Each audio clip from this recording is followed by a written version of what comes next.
Hello, my name is Debo, and this is my guide to Angry Chicken for patch 2.3. This build is utilized for torment levels 7 through 10 for rips and bounties for the purpose of speed farming. For the helm socket, we want int vitality, crit percent chance, a socket with a diamond inside of the helmet. For your shoulder option, you want int vitality, cooldown reduction, and increased skill damage of your choice. For your chest slot, you want int vitality, armor or all res, or even increased skill damage, and of course the 3 sockets that's allotted to the piece of equipment.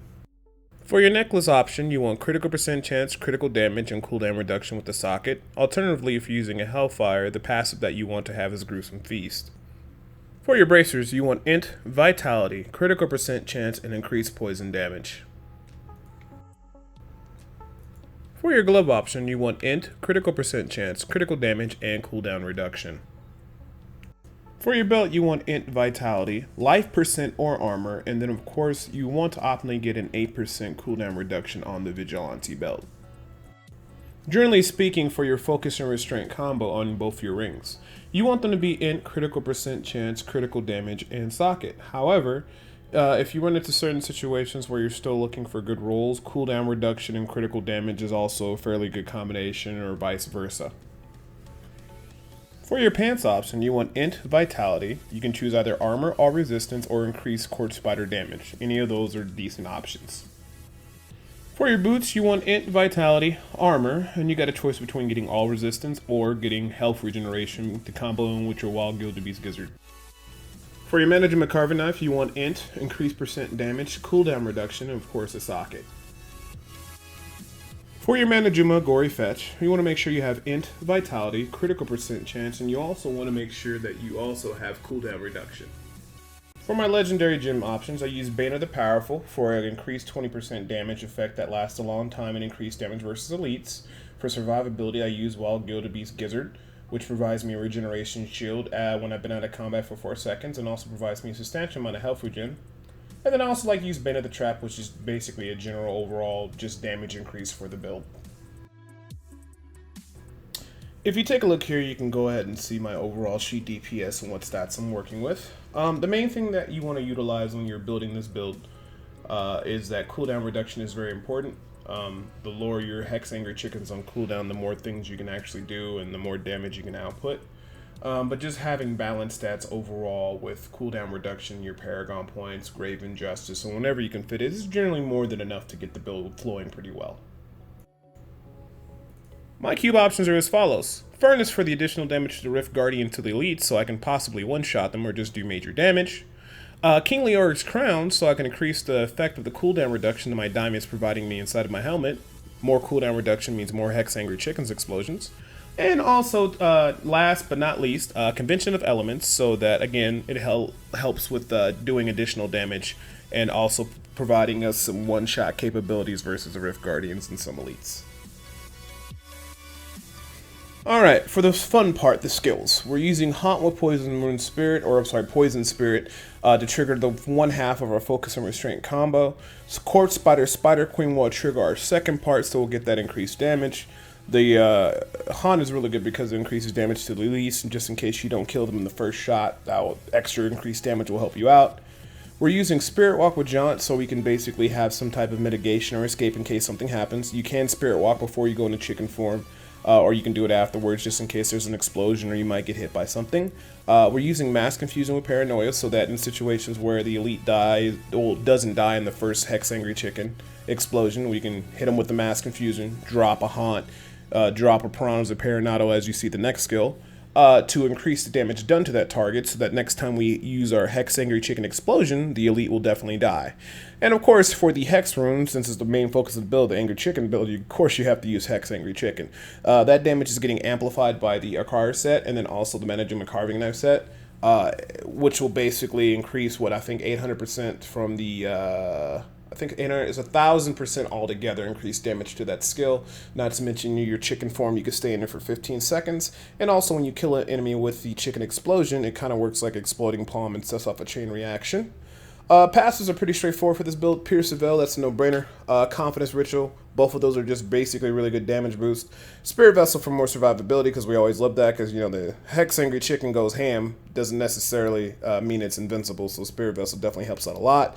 And then, of course, Grave Injustice, so that when we kill multiple enemies, we can get a reset. Debo, what's a reset? Reset basically is every time you kill a monster with Grave Injustice, you get 1 second off all your skills. So when you use your Hex Angry Chicken, you'll be able to Hex Angry Chicken explode, kill a bunch of monsters, and if you kill enough, you'll reset your Hex Angry Chicken so you can immediately do it again, or Spirit Walk, or whatever you want to do. Alternatively, if I was going to have a Hellfire Amulet, for the extra Hellfire Amulet, I probably would run Gruesome Feast just for the extra added damage. For the Paragon options, I would put all points in Intelligence for the first tree, because in all honesty, you don't really need movement speed unless you really want to get it, because the chicken's going to be moving fast anyways. I would put critical percent chance, then cooldown reduction, then critical damage, because cooldown reduction is pretty important. For your defensive tree, I'm trying to think here. Armor, then life percent, then all resistance, then life regeneration. Life regeneration, I guess you can get sooner if you want to use that, if you're using the Gizzard, the Wild Gear to be Gizzard Legendary Gem. And then, of course, on the last tree, it really doesn't matter, because none of it really helps the build specifically. Alright, here's the last final part where I show you guys the run through a regular rift. The main thing you want to remember about this build is that it's most efficient from torment levels T7, T8, and T9. Would not recommend doing it with T10. It can hang with T10 if you're rolling with people in a group, but I would highly recommend for T7, T8, and T9. T10 I think will definitely be doable when Blizzard fixes the issue with sometimes the Hex Angry Chicken not going off every time. That's a bug. I think they might fix it next patch. We don't know. There's different ways you can run the Hex Angry Chicken. If you're just hunting for death breaths, I would just say skip most of the mobs and just go for elite kills, and eventually, you know, the whole rift will eventually get enough meter where you can fight the boss. If you're just trying to get through the rifts real fast and clear, then I would just say the only time you should be slowing down is when you can blow up multiple enemies and just reset your chicken and keep going. The build is pretty much very straightforward. I think it's one of the funnest builds in game. I love it for bounties. I think it's the most fastest farming bounty build. Gets a good amount of death press per hour, gets a good amount of greater rift charge per hour. And it's really enjoyable. You don't have to worry about falling behind all your friends and stuff like that. Now, if you're thinking about taking this to anything higher than greater rift level 50, I felt like I can get it to greater rift level 55, but I really don't feel it's worth it. Maybe even go up to 60, but it'd be very stressful. So I'm going to lay it down as follows. If you're running in a party, you probably want to run Carnival right now in the meta for Witch Doctors. That's just because of the lag issues of what's going on with Witch Doctors. If you're running solo, it's Helltooth, and then if you're running, you know, anything in terms of farming like this, like, you know, you're doing your Torment level 7 to 9 content, or you're doing your bounties, then you definitely want to utilize the Angry Chicken build, because it's just very fast. It gets what you need to get done. It can get you in and out of Rift, so you can get your Greater Rift key shards, or, you know, you can get your Death Breaths, or you can just get your bounty materials and what have you not. There really isn't much to the build. The only thing I can recommend is that for the most part, if you have pretty solid gear, your Hex Angry Chicken without Focus and Restraint triggering should automatically one-shot most elites, especially if they're surrounded with mobs, because it chain reacts when you kill a monster with the Hex Angry Chicken, so it works out pretty well. But in some situations where you see me come out and I can't one-shot the elites because they're separated or something like that happens, what I like to do is cast Haunt on the targets of the elites, then I'll drop a Corpse Spider Queen. That will trigger my Focus and Restraint. If I see an opportunity, I'll drop the Prawns of Paranado, even a Mass Confusion, and then follow up with another Hex Angry Chicken, and that will pretty much guarantee the elite's death. The build is very straightforward.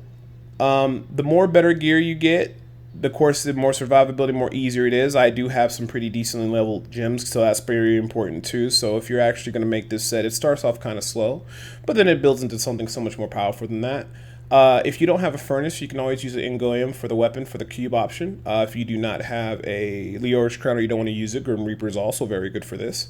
And of course, I would always recommend using Convention of Elements, because that's just a very strong combination, and you shouldn't have too much problems finding Focus and Restraint.